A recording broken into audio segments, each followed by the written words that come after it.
여러분 안녕하세요. 부캐부캐입니다. 오늘은 오랜만에 영산대 구만수 교수님 모시고 부산 부동산 시장 동향에 대해서 말씀 들어보겠습니다. 교수님 정말 오랜만인 것 같은데요. 네, 안녕하세요. 반갑습니다. 정말 오랜만이죠. 잘 지내셨어요? 자주 불러주세요. 네. 아니 너무 바쁘셔가지고 오늘 나와주셔서 감사하고요. 네, 감사합니다. 부산 거의 전 지역이 다 조정지로 묶이고 네네. 규제가 쏟아졌잖아요. 네네. 그때 이후에 네. 부산 부동산이 조금 주춤하고 있는 것 같은데 네네. 최근에 조금 또 가격이 또 움직이는 것 같더라고요. 네네. 어떻습니까? 네네.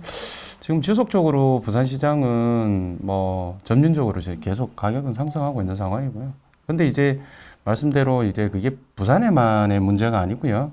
전국적으로 다 그래요. 지금 거래량이 줄어들고 이제 인천만 지금 미친 듯이 지금 인천이 벌벌 끓어 있는 상황이고요. 지난 몇 주간 그 외에는 뭐 대부분 비슷한 양상을 보이고 있습니다. 예. 그래서 뭐 특별하게 그게 부산에만의 문제가 아니다 이렇게 말씀드릴 수 있습니다. 아 그래요. 근데 또 부산이 보니까 특히 특정 지역이 네네. 그러니까 해운대구하고 남구, 강서구가 음. 이번에 빨간불을 켜고 올라왔던데 맞죠? 네네. 뭐 어차피 지금 중구 지금 원도심 그쪽만 빼고는요 지속적으로 조금씩 다 이제 제가 일주일마다 그 시장 동향을 하는데요. 조금씩 가격들은 계속 뭐 이제 폭발적인 상승은 아니지만 계속 이제 신고가 치면서 올라가고 있는 상황입니다. 예. 그리고 일부 지역에 뭐 좀 해서는 안 되는 건데 뭐 1억짜리 미만들 이제 취득세 이제 중과가 되지 않는 지역들 이런 것들 뭐 예를 들어서 뭐 해운대 일부 이제 달맞이 쪽이나 그다음에 이제 보수동 쪽이나 괴정 쪽이나 이런 데 이제 막 사람들이 막 몰려가서 매매 거래가 많이 일어나고 있는 상황이죠. 네, 그렇군요. 그런데 이제 신고가 올리면서 나오는 몇몇 지역들 네네. 이런 지역의 특징이 있나요? 네. 이제 결과적으로 이제 지금 트렌드가 몇 년 전부터 이제 신축, 그다음에 이제 지금 당장은 아니지만 조만간에 신축이 될 것이다. 이제 분양권. 그다음에 이제 시간은 좀 걸리겠지만 언젠가는 된다. 재개발 재건축. 뭐 이런 쪽으로 해서 결과적으로 최종착은 결과적으로 뭐다? 신축에 어떤 집중되는 현상이 계속 나타나고 있죠.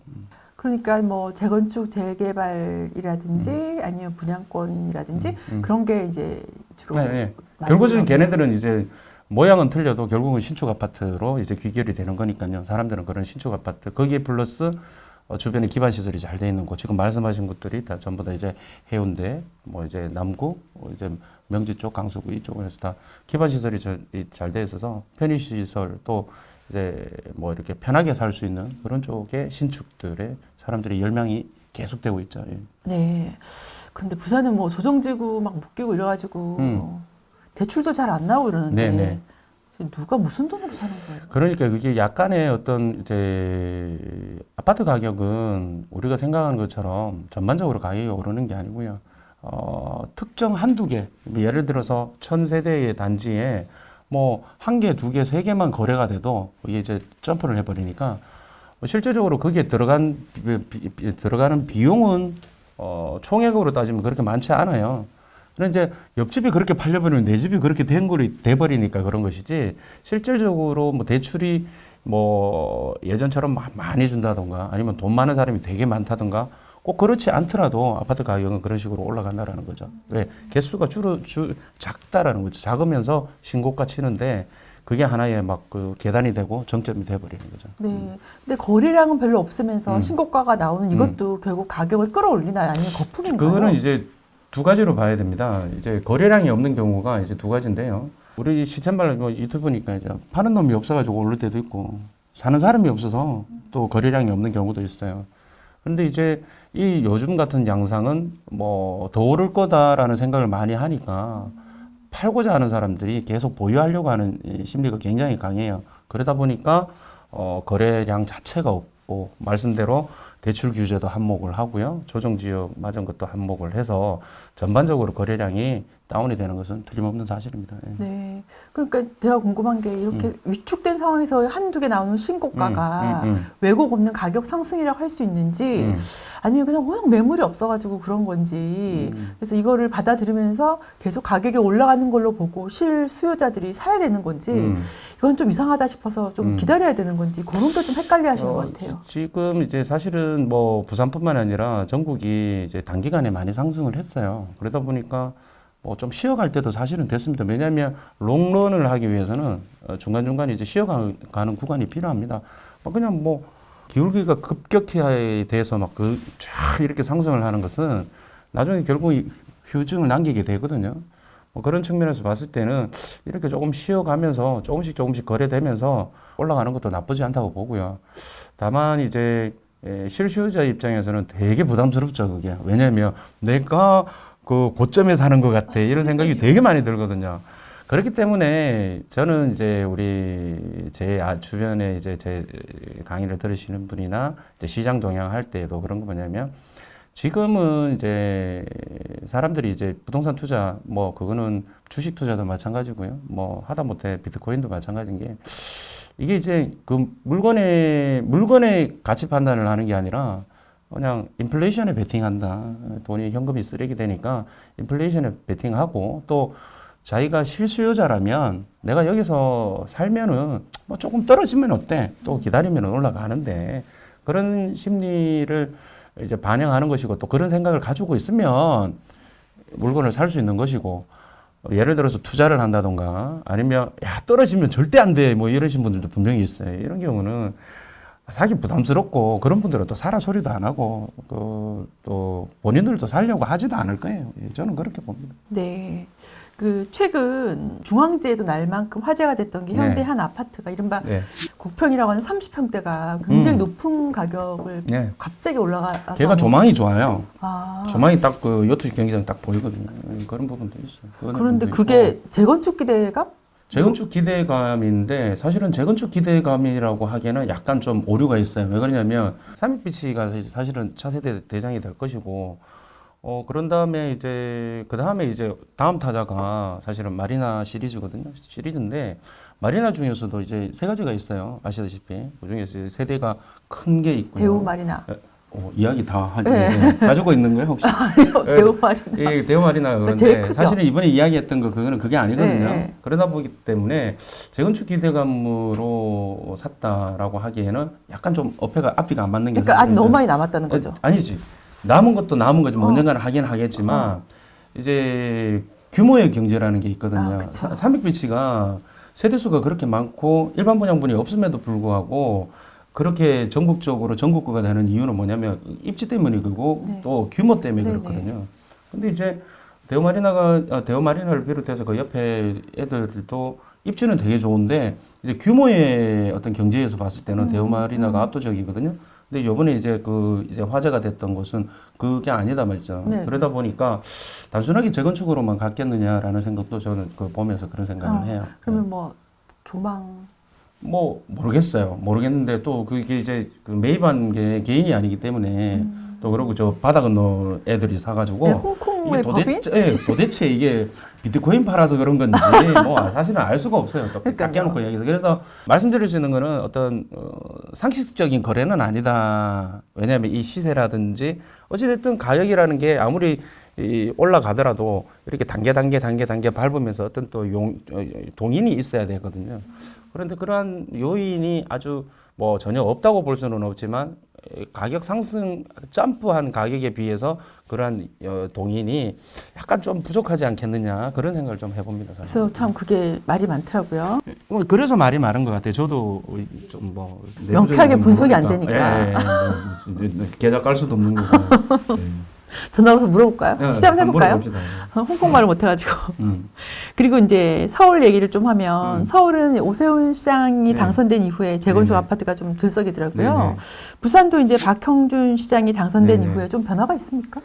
변화는 제가 볼 때는 뭐 크게 변화가 없는 것 같아요. 왜냐하면 오세훈 시장께서는 예전에 성수전력지구를 또 이렇게 주도했던 분이고 한강 르네상스를 주도하셨던 분이고 용산 관련해서 여러 가지로 이게 재건축 어떤 그런 공급 부분에 대해서 굉장히 우호적이시거든요. 그래서 이분은 그러했던 어떤 전력이 있기 때문에 이번에 당선이란다. 그 공약 중에서도 어떤 공급에 대한 어떤 그런 활성화를 이게 공약으로 내세우셨고 그런 어떤 행보를 하고 있는 상황인데 이에 반해서 박형준 시장께서는 뭐 그런 부분에 대해서는 크게 오세훈 시장님처럼 어떤 발빠른 대처를 할 필요성을 사실 느끼지 못하시고 계신 거 아니겠느냐. 그리고 이제 부산은 서울하고 틀려서 부산은 그래도 공급이 뭐 아주 작은 건 아니거든요. 그리고 지속적으로 지금 진행되어 왔고 앞으로도 공급이 진행될 예정이기 때문에 뭐 재건축 굳이 박현준 시장님이 아니더라도 이미 뭐 재건축 좀 알짜들, 재개발 알짜들은 이미 가격이 뭐 저번에 조정 풀리고 나서부터 계속 올랐기 때문에 뭐 그 영향은 아주 없다, 뭐 미미하다 이렇게 말씀드릴 수 있을 것 같습니다. 예. 예. 서울과는 좀 부산이 상황이 다르니까 그죠. 네.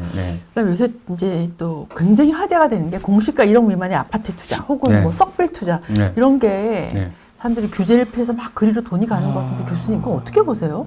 저는 이번에 제 그 상담하신 분 중에서 1억 미만짜리 이제 계급주공 요번에 사실은 부산 경찰청에서 다 조사 다 했거든요. 아 계금 주고? 네. 네. 그래서 일단 그런 부분에서 정부에서도 1억 미만에 대한 어떤 그런 뭐 법인 투자라든지 취득세 중과가 되지 않는 부분에 대해서 집중적으로 지금 매입이 일어나고 매매가 활성화되고 있다는 부분에 대해서는 정부에서 다 알고 있을 겁니다. 그런데 이제 뭐 그런 것까지 규제를 해야 되느냐라는 어떤 뭐 찬반론이 있는 것도 알고 있고 하지만 일단 언젠가는 규제가 나올 것이라고 저는 또 개인적으로 생각을 하고 1억 있습니다. 미만도? 예, 우리 법인 토끼머리 했듯이 예, 뭐 다 그렇게 될 건데 저는 일단 우려되는 것이 그 지금 되게 이제 서울도 그렇고요. 뭐 부산의 문제가 아니고 전국적으로 다 그래요. 중소도시까지. 그래서 1억짜리 미만 재건축될 만한 이제 5층짜리 아파트들, 그 재개발 지역들 이제 구역으로 지정되지 않은 그 구역으로 지정이 되게 되면 정비 예정 구역으로 이렇게 지정이 되게 되면 그것도 중과가 되거든요. 그러니까 이제 정비구역 지정이 되지 않고 야 지금 하더라 할 거야 사전 타당성 조사 지금 동의서 걷고 있어.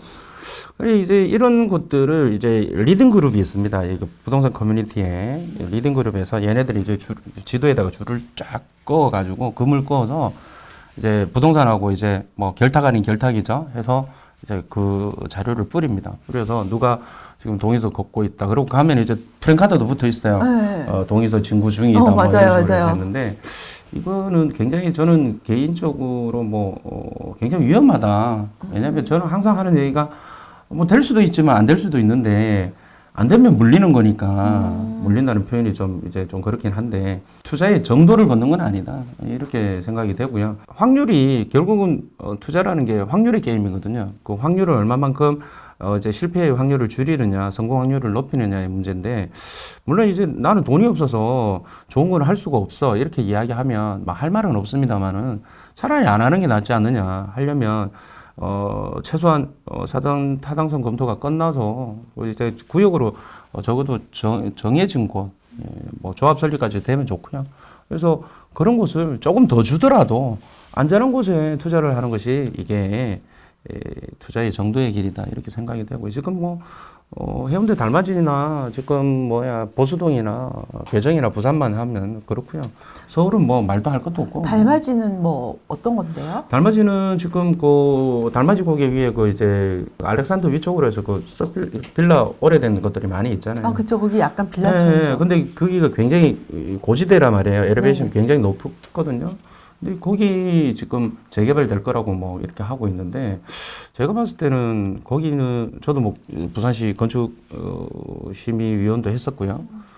근데 심의위원들도 그렇고요. 정비구역 지정하시는 분들도 마찬가지고 거기 만약에 아파트 지으면 시민단체 다 들고 일어날 거야 아마. 그쵸. 그 안 그래도 LCT하고 그다음에 이제 힐스테이트 위브 걔네들 힐스테이트 위브는 AID를 재건축한 건데 뭐 그거는 또 그렇다 치더라도 그때도 봤는데 만만치 그때 않았어요. 엄청 난리가 났었어요. LCT는 말할 것도 없고 경관 다 훼손한다고.